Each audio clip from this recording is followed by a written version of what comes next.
welcome back to my channel.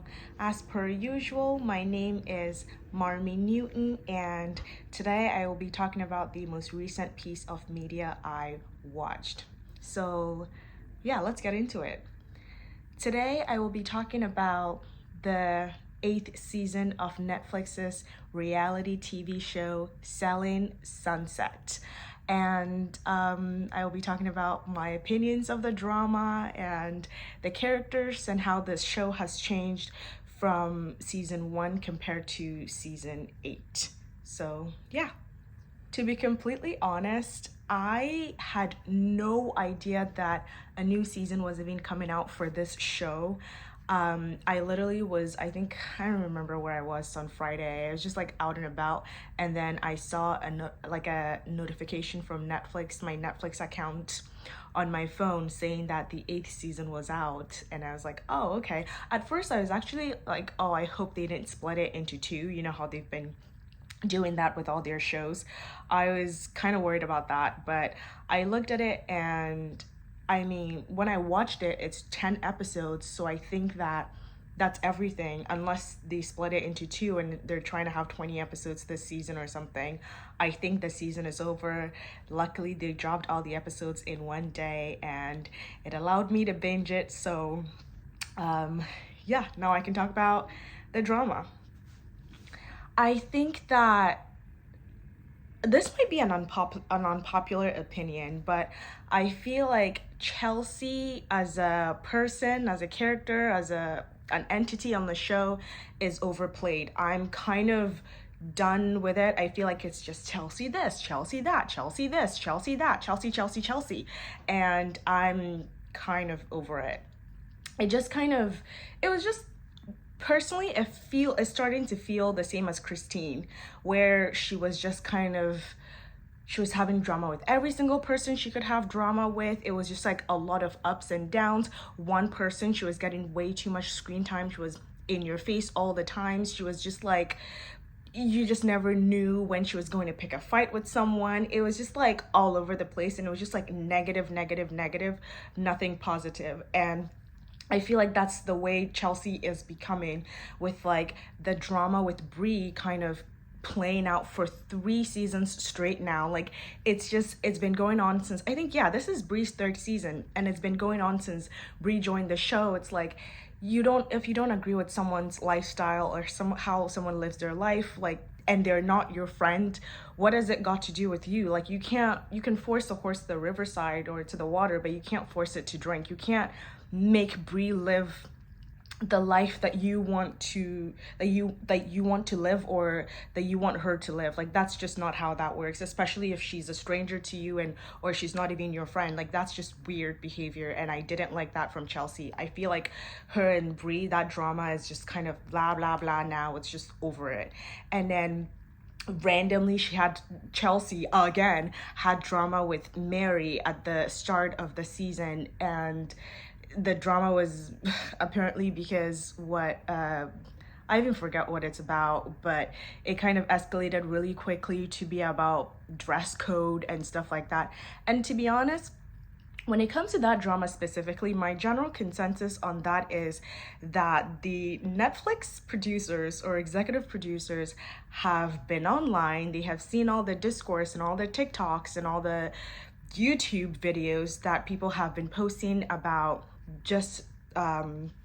about how the ladies on the show dress and how inappropriate it is for work, and they were like, inspiration right there. We are inspired to create a storyline out of this. And then they wrote, I mean, like, Chelsea's outfit was inappropriate, but then it's like all the ladies wear inappropriate outfits at some point. Like, I mean, I feel like they're always inappropriate for work, but sometimes more than others, you know what I mean?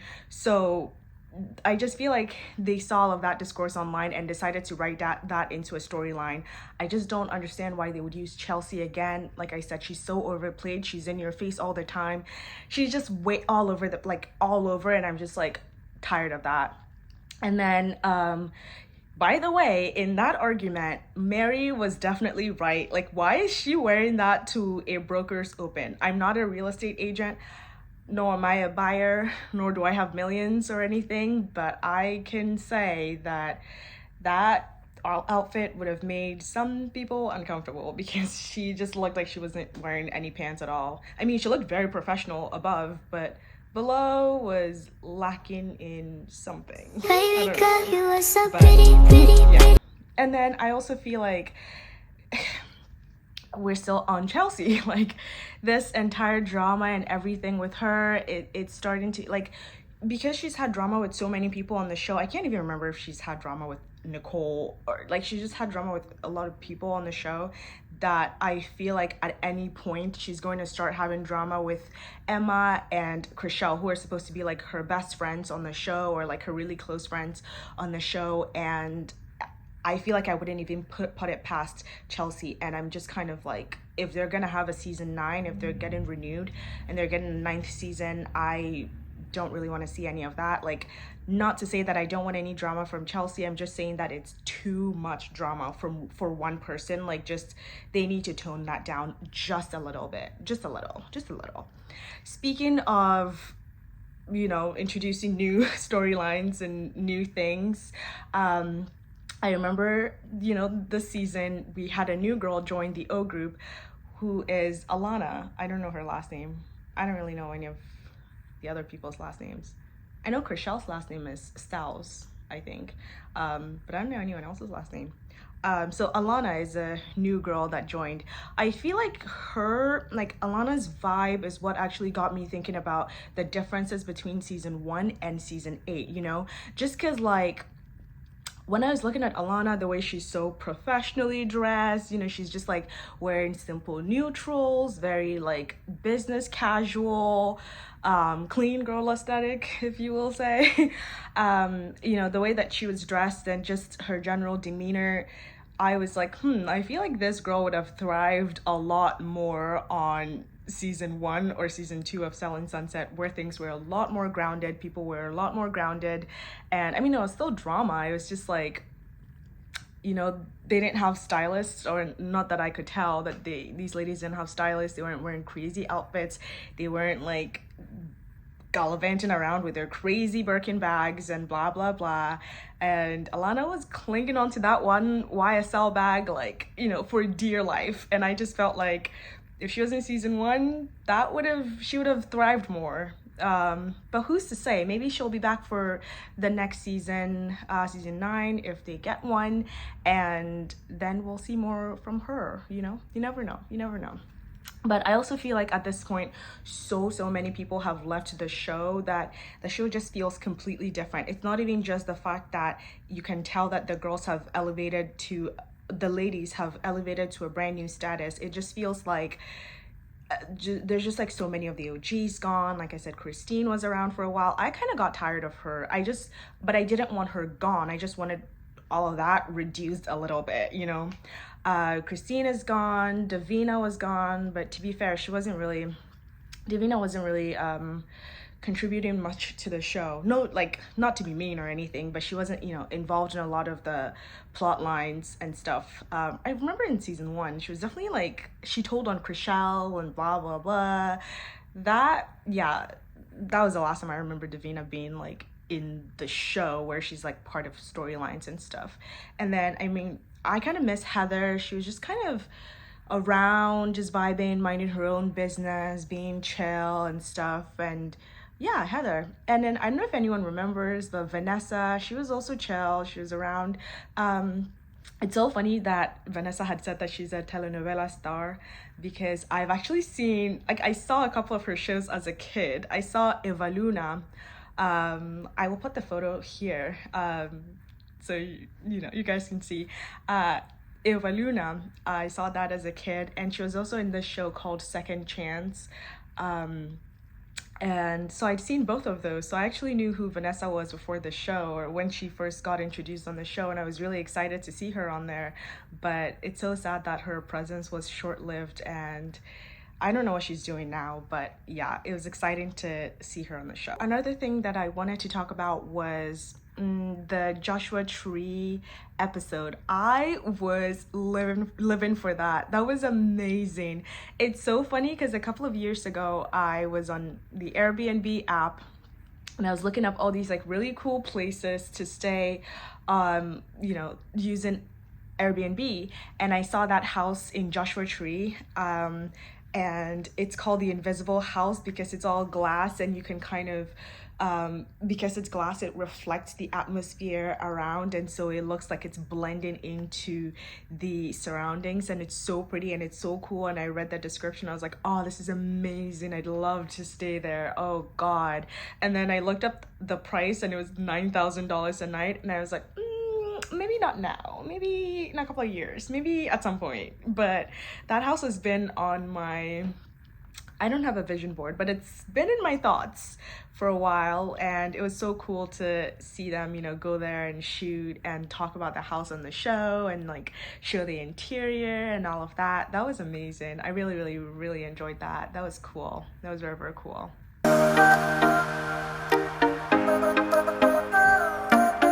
Apart from talking about the Joshua Tree house, I also want to talk about, this is, I think, the final piece of drama on the show that I thought was interesting this season that I want to, talk about. I feel like with regards to the Chelsea, her husband, Bre, Emma, Grishel, that entire circle or whatever, I felt like, it's fine if Chelsea doesn't like Bre, like we've known that for a while and blah blah blah, but it's like I feel like there could have been a nicer way or a more polite way to ask Bre, hey, like, she didn't even need to be like, hey, did you like orchestrate this, which is essentially what she was trying to get at when she had Emma and Grishel call Bre up on the phone and stuff. But like, it would have been a nicer way, like just ask for more details and try to see that. But I also do think that it's kind of strange that Bre brought that Amanda girl to film on the show, and that was like the tea that this Amanda girl had for Bre. So like it is kind of suspicious a little bit on Bre's part, but I also feel like Chelsea could have handled that a little bit better. And also, like, for some very odd reason, they weren't dwelling on the like actual cheating drama. They were like, oh, like, how did you find out? Why did you tell this person? And it was like, I get it that that's part of the drama of what's going on, but and I also understand if they didn't want to actually explore the cheating part of it for the show or whatever, but it was just kind of strange that they kept hammering on it for the better part of the season, and nothing got solved, nothing was really done, and it was just like whatever, so it was just strange. Yeah. And also with all the new people that are being added to the show, it's like the show is becoming a revolving door at this point, which makes sense, right? Because it's a show about the people who work at the Oppenheim Group. If you don't work there anymore, you have no business being on the show.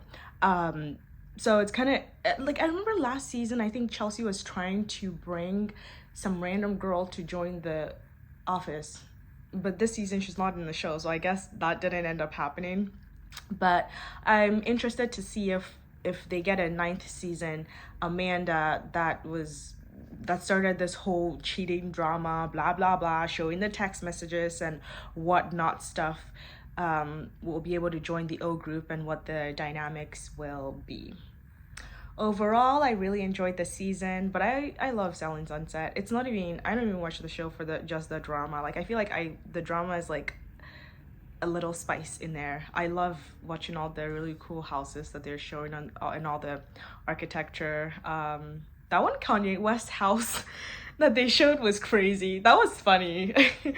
$33 million for essentially scaffolding. That was hilarious. But yeah, I enjoyed the season. Let me know if you guys did as well, and let me know your thoughts, comments, concerns, and what you have to say about the season. All right, bye guys. Please don't forget to like this video, subscribe, comment. Please support a brand new YouTube channel and a small creator just trying to grow on this app. And on that note, I will see you guys during my next video. Bye.